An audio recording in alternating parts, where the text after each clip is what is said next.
Hello and welcome back friends. Standard 12th Hindi chapter number 15 बेरंग बेनाम चिट्ठियाँ पद्य पाठ है, रामदरस मिश्र जी के द्वारा लिखा गया है। आज हम इस चैप्टर का फुल एक्सरसाइज सॉल्यूशन देखेंगे और एंड में मैं आपको एक्स्ट्रा क्वेश्चंस भी दूंगा जो आपको बोर्ड के एग्जाम के पॉइंट ऑफ व्यू से बहुत ही हेल्पफुल रहेंगे। हमारे हिंदी के सारे चैप्टर की एक्सरसाइज की फुल प्लेलिस्ट की लिंक आपको नीचे डिस्क्रिप्शन में मिल जाएगी। हमने लाइन वाइज चैप्टर की प्लेलिस्ट बनाई हुई है। अगर आपको हमारी मेहनत पसंद आती है तो प्लीज़ लाइक, कमेंट्स एंड हमारे चैनल को सब्सक्राइब करके अपने फ्रेंड्स के साथ भी इस वीडियो को शेयर कीजिए ताकि उनको भी हेल्प मिल सके।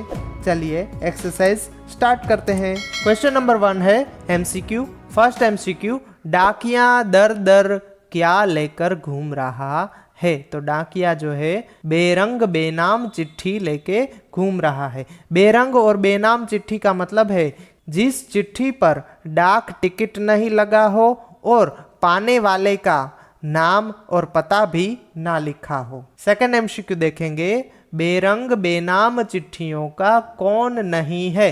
तो आंसर आएगा वारिस नहीं है। थर्ड एमसीक्यू, बंद लिफाफे में अनकहा दर्द किस तरह कांप रहा है। तो बंद लिफाफे के अंदर जो दर्द है वो पत्ते की तरह कांप रहा है। यहाँ पत्ते से मतलब है कि पेड़ का जो पत्ता है वो सूख कर कैसे कांपता है उस तरह। नंबर 4, बेरंग बेनाम चिट्ठी में कैसा दर्द है।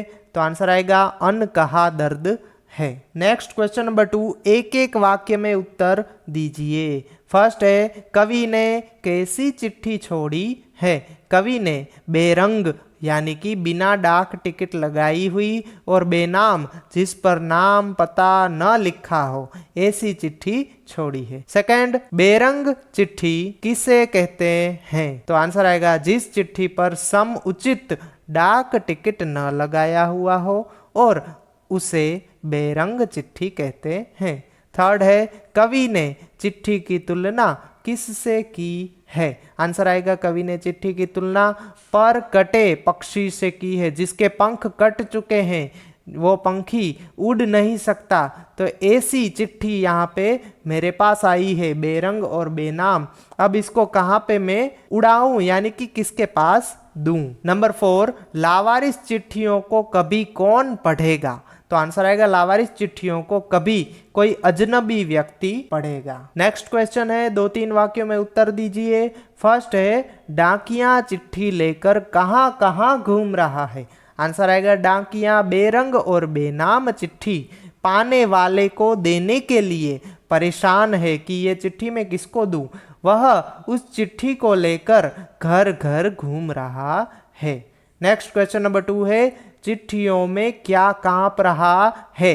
चिट्ठियों के लिफाफों में किसी का किसी के नाम अनकहा दर्द बंद है। यह दर्द चिट्ठियों में पत्ते की तरह कांप रहा है।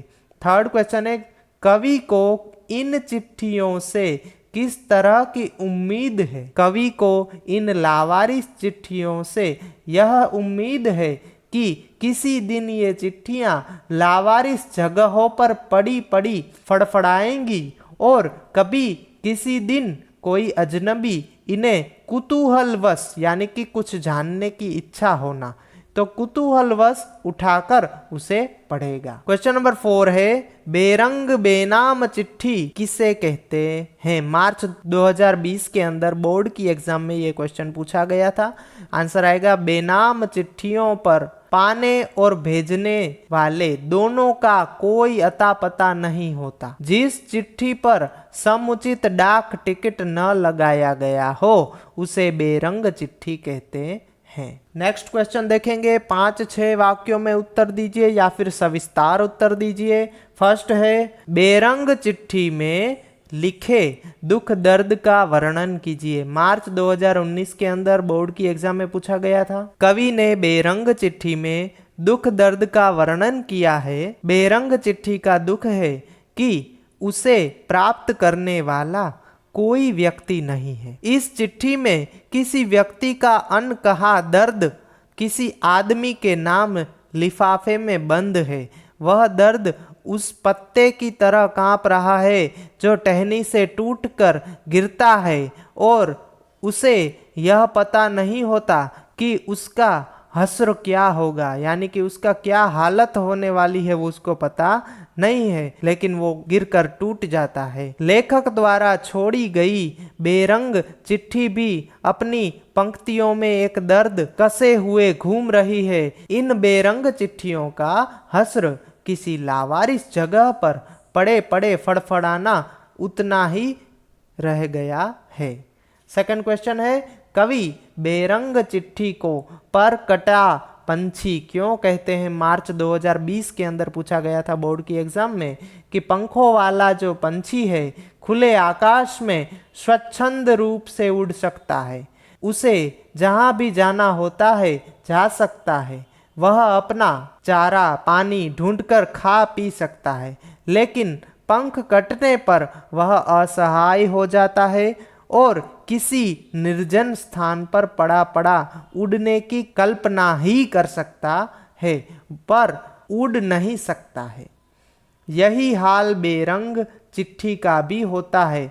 उसको लेने वाला कोई नहीं होता, इसलिए उसकी जगह भी कोई निर्जन स्थान होता है। वहाँ पर वह केवल फड़फड़ाती रहती है चिट्ठियाँ, इसलिए कवि ने बेरंग चिट्ठियों को परकटा पंछी कहा है। नेक्स्ट क्वेश्चन है, निम्नलिखित पंक्ति का आशय स्पष्ट कीजिए।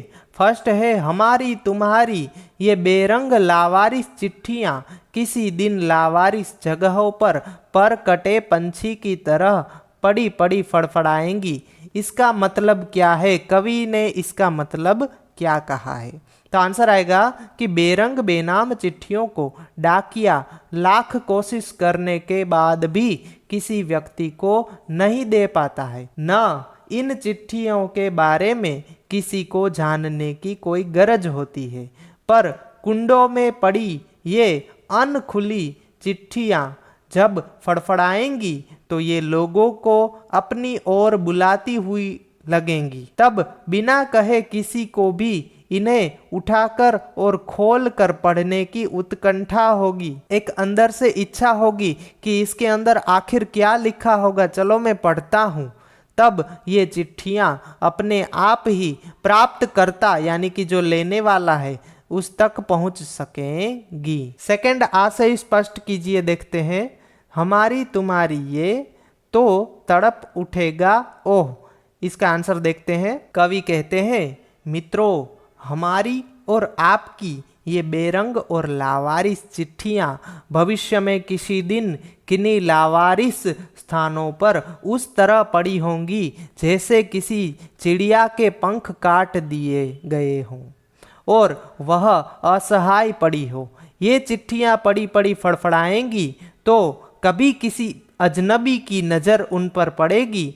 वह अजनबी कुतूहलवश इन्हें उठाकर पढ़ेगा तो वह छटपटाएगा और उसके मुंह से निकलेगा, ओह, बहुत दिन पहले किसी व्यक्ति ने ये चिट्ठियाँ शायद मेरे ही नाम लिखी थी, क्योंकि इनमें लिखी गई बातें मेरे ही काम की है। Thank you so much for watching friends. यहाँ पे हमारा संपूर्ण स्वाध्याय कंप्लीट होता है। जैसा कि मैंने आपसे कहा था कि आपको लास्ट में एक्स्ट्रा क्वेश्चंस मिलेंगे, तो ये रहे व्याकरण के एक्स्ट्रा क्वेश्चंस। व्याकरण वैसे तो बहुत इजी होता है और थोड़ी सी प्रिपरेशन करके अच्छे से मार्क्स स्कोर कर सकते हैं।